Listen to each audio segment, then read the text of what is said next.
네, 2장 전체 말씀을 가지고 나누고 싶었는데요. 너무 절이 많아서 오늘은 5절까지 읽고 말씀을 같이 나누고자 합니다.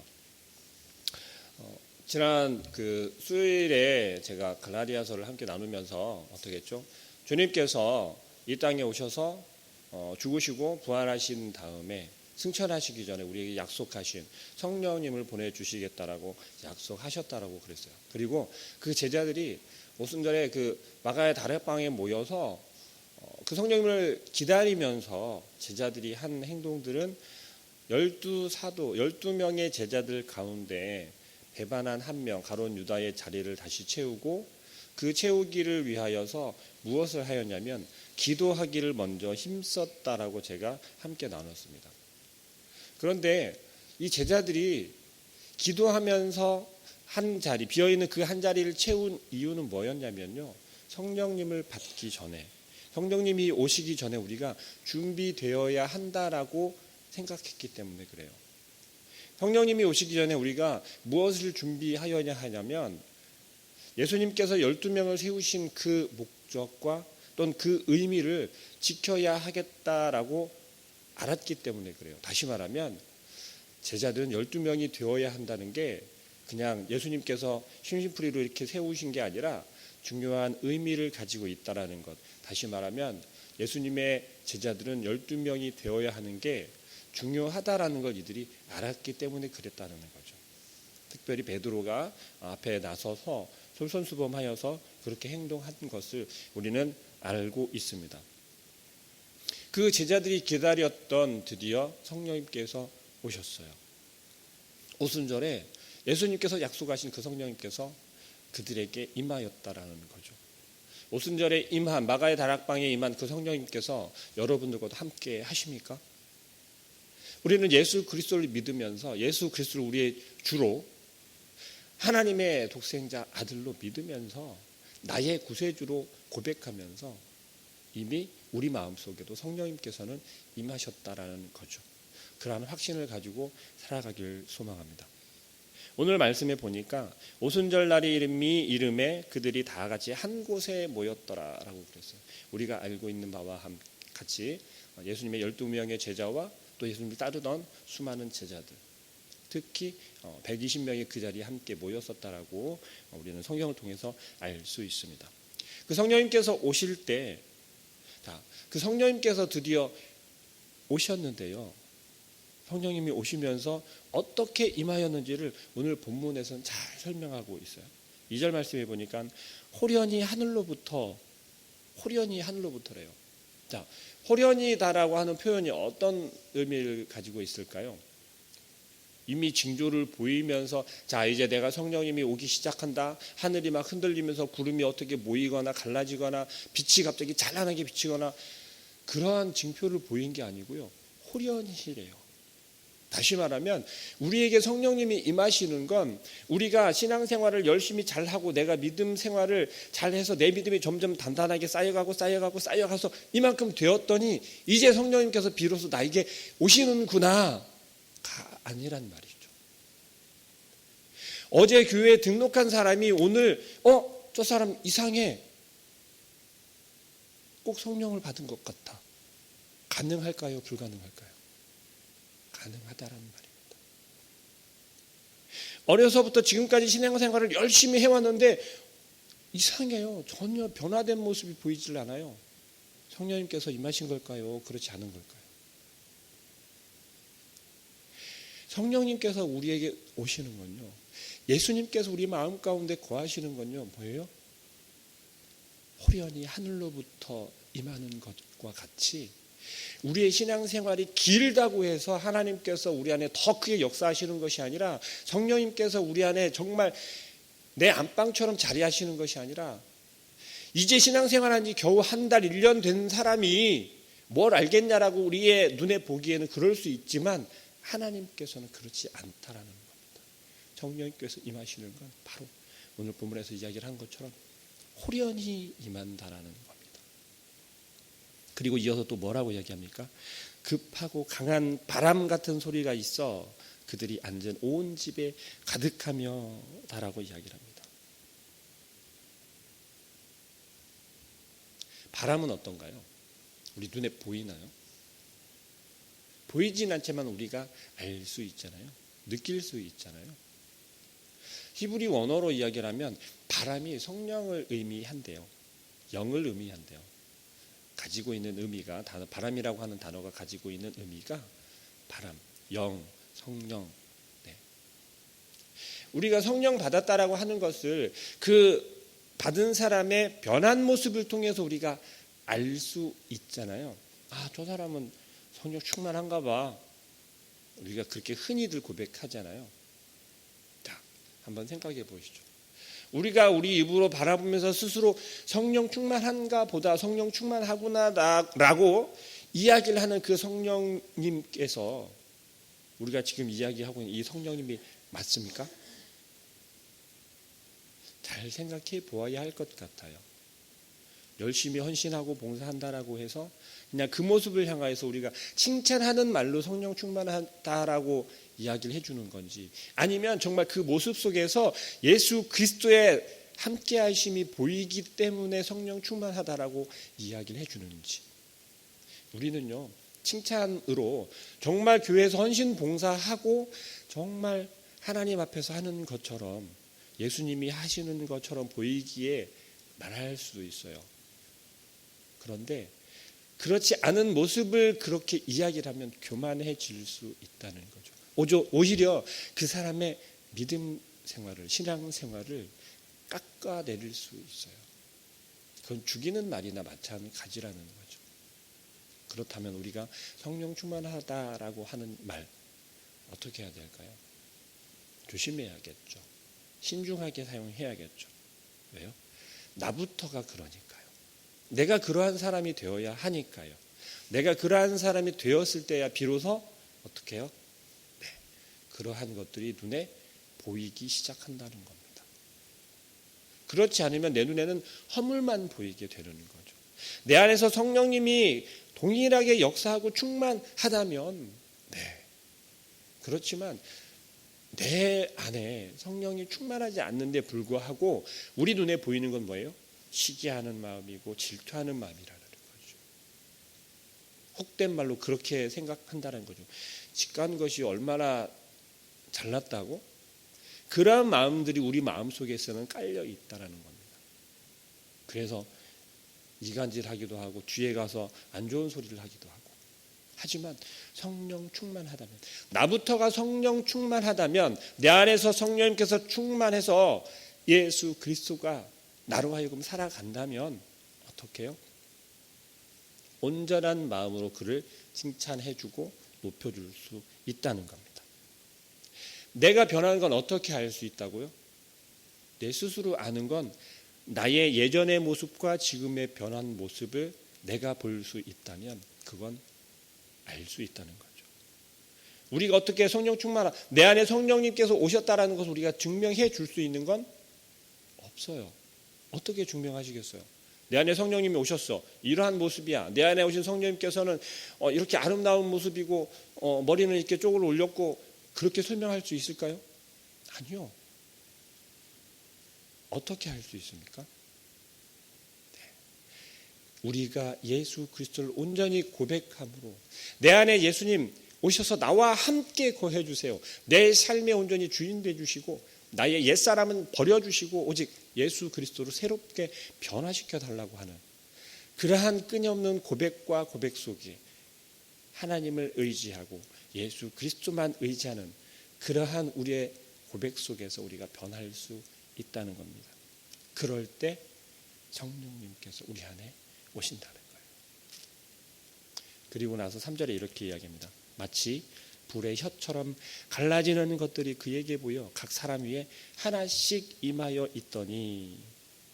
자, 여기서 표현하는 게 뭘까요?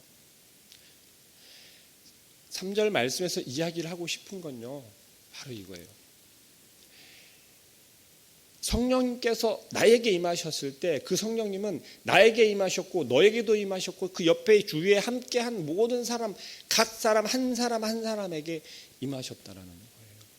나가의 다락방에 모여있다고 해서 지금 포리교회 이 안에 모여있다고 해서 여기에 한 방으로 쾅 하고 임하신 게 아니라 이 안에 모여있는 각 사람 한 사람 한 사람에게 임하여 주셨다라는 겁니다.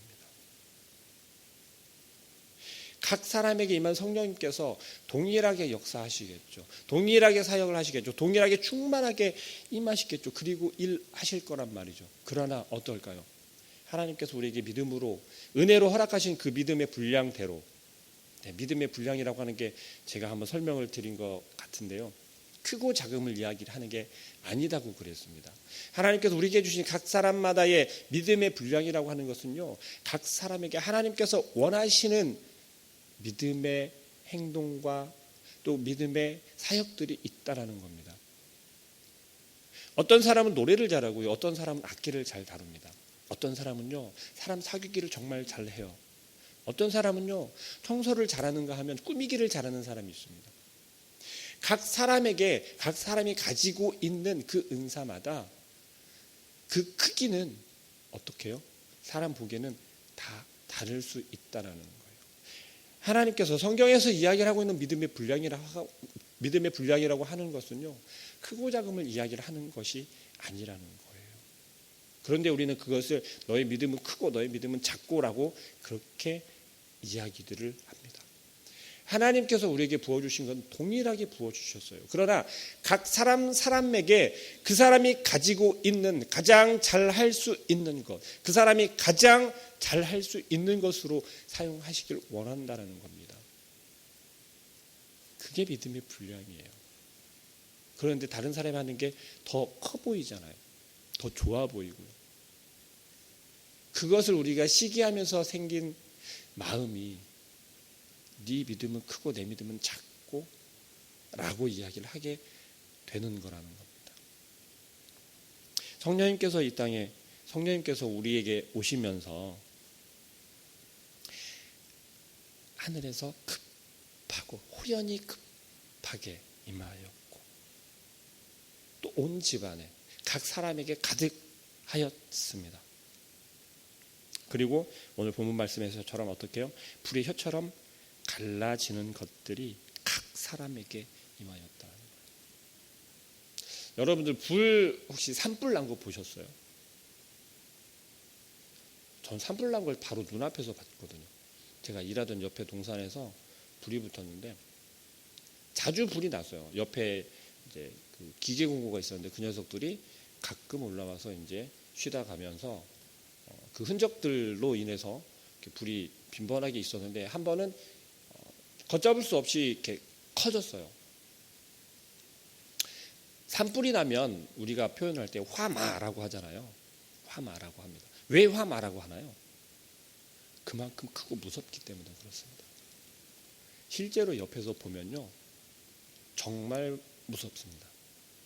오늘 3절에서 이야기한 불의 혀처럼 갈라지는 것이다라고 표현을 하잖아요. 이 표현하고 정말 똑같아요. 이 불길이 올라가면요, 그 불길 올라가는 것은 정말 뱀이 혀를 놀리잖아요. 근데 뱀이 혀를 놀릴 때 뱀 혀는 갈라져 있잖아요. 그 모습, 흡사 그 모습과 같습니다. 그냥 올라가는 게 아니고요, 춤을 추면서 올라가는데 그 갈라지고 흔드는 그 모습이, 그걸 생각하면서 오늘 3절 말씀을 읽으면요, 성령님께서 우리에게 임하셨을 때 그만큼 강하게 임하였다라는 거예요. 그리고 그 강하게 임한 그 성령님이 우리를 어떻게 해요? 그렇게 뒤흔들었다라는 거예요. 화마가 불길에 쌓여서 불길을 그렇게 일으키는 것처럼 우리에게 그렇게 충만하게 임했다라고 하는 겁니다. 그럼 우리가 얼마나 뜨거워졌다라는 걸까요? 얼마나 강하게 변하였다라는 걸까요? 성령님께서 임하신 것만으로도 우리는 뭐예요? 이미 예전에 우리의 모습은 다 태워져 없어져 버린다라는 거예요. 그럼으로써 이 제자들은 어떻게 되었나요? 담대해졌단 말입니다. 두려움이 없어졌어요. 이 강하고 급한 이 성령님께서 우리에게, 각 사람에게 임하면서 그들 마음속에 있는 불안한 마음, 두려운 마음, 그런 마음들을 싹 다 태워버렸다라는 겁니다. 그렇게 하고 어떻게 했습니까? 이들은 그 성령님을 의지하여서 나가잖아요. 예수님께서 죽으셨을 때는 이들이 어땠어요? 다 흩어졌었다라고 제가 설명을 드렸어요. 예수님께서 함께 곁에 있다가 없으니까 뭐예요? 두려운 거예요. 우리를 지켜주고 우리의 왕으로 오셨던 예수 그리스도께서 죽으셨기 때문에, 없기 때문에 두려워진 거예요. 그런데 이제는 깨달았잖아요. 예수님께서는 우리와 함께 있지 않지만 예수님을 대신하여서 누구를요? 성령님께서 보내주셨구나.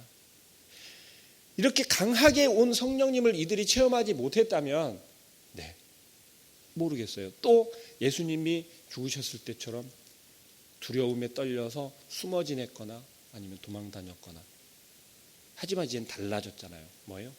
예수님이 부활하신 것을 눈으로 직접 보았고, 또 예수님께서 직접 보내주시기로 약속한 성령님을 우리에게 보내주셨고, 그 성령님이 드디어 임했다라는 겁니다. 강하게 성령님을 받은 이들은요, 어떻게 해요? 각각 떠나잖아요. 각각 예수님을 증거하기 위해 떠나잖아요. 내가 증인이 되기 위해 떠나잖아요. 그들에게는 두려움이 있을까요? 없을까요? 전혀 없었다. 4절 말씀에 이렇게 얘기합니다. 그들이 다 성령의 충만함을 받고 성령이 말하게 하심을 따라 다른 언어들로 말하기를 시작하니라. 우리는 이걸 방언이다라고 이야기를 하잖아요. 제가 중학교 때 수련회를 가서, 저 중학교 때까지만 해도 수련회를 기도원으로 많이 갔거든요. 다른 교회들도 막 오고 그래요. 어느 교회가 더 방언을 많이 받나 그런 시합도 합니다. 정말 그랬잖아요. 그러면 정말 방언 좀 한다고 하는 선생님들 아니면 이렇게 전사님들, 목사님들 이렇게 같이 옆에 가서 꼭 합니다. 왜냐하면 그래야 나도 방언 받을 수 있으니까. 그렇게 작정들을 하고 갔었어요. 그러면 정말 신기하게도 방언을 받습니다. 근데 재밌는 건요, 그 중에 몇 퍼센트가 진짜일까요? 저도 그때는 몰랐어요. 그게 방언인 줄 알았으니까. 몇 퍼센트가 진짜일까요? 그렇게 많지 않다는 거죠. 내가 방언을 받고 싶은 마음에 옆에서 하는 것을 그냥 따라서 하다 보면 그게 방언이다라고 이야기를 해줘요.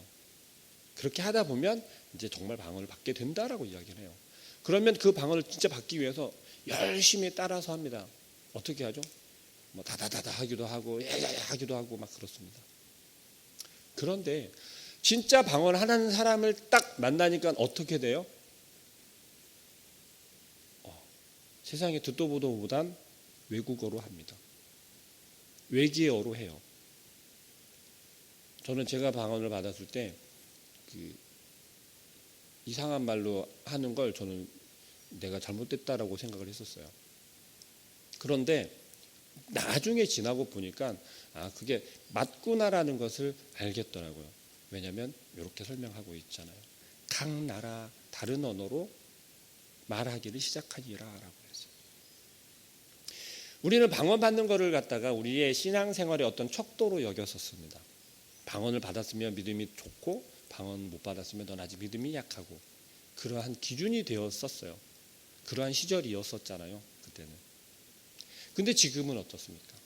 방언을 하더라도 온전히 방언을 받으라고 이야기합니다. 온전한 방언을 하라고요.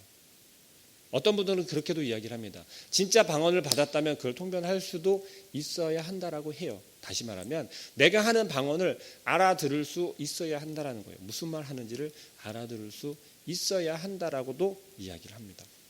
틀린 말은 아닌 것 같아요. 그만큼 조심해야 한다라는 겁니다. 시대가 그래요. 때가 그래 됐습니다. 그런데 오늘 본문 말씀에서 제자들은 그러한 말을 하기 시작했어요. 전혀 만나서 그 사람 나라의 언어를 배운 적도 없는데 그들의 말을 합니다. 뒤에 가서 보니까요, 뭐라고 이야기를 하냐면요, 나와 만난 적도 없는데 너는 어떻게 우리나라의 말을 하느냐라고 놀래기까지 해요.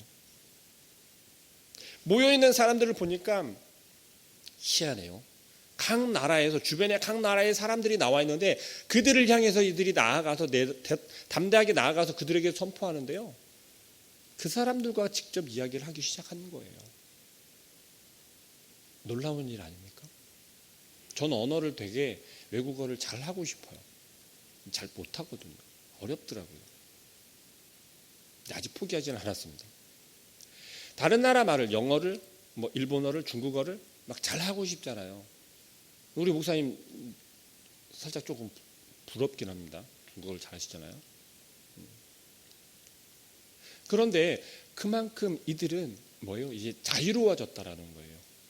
예수님을 증거하기에, 예수님을 증인하기에 자유로워졌다라는 거예요.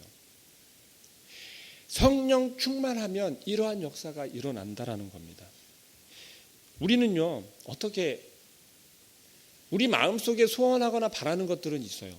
그런데 그것이 정말 이루어지길 원한다면 우리가 먼저 어떻게 해야 될까요?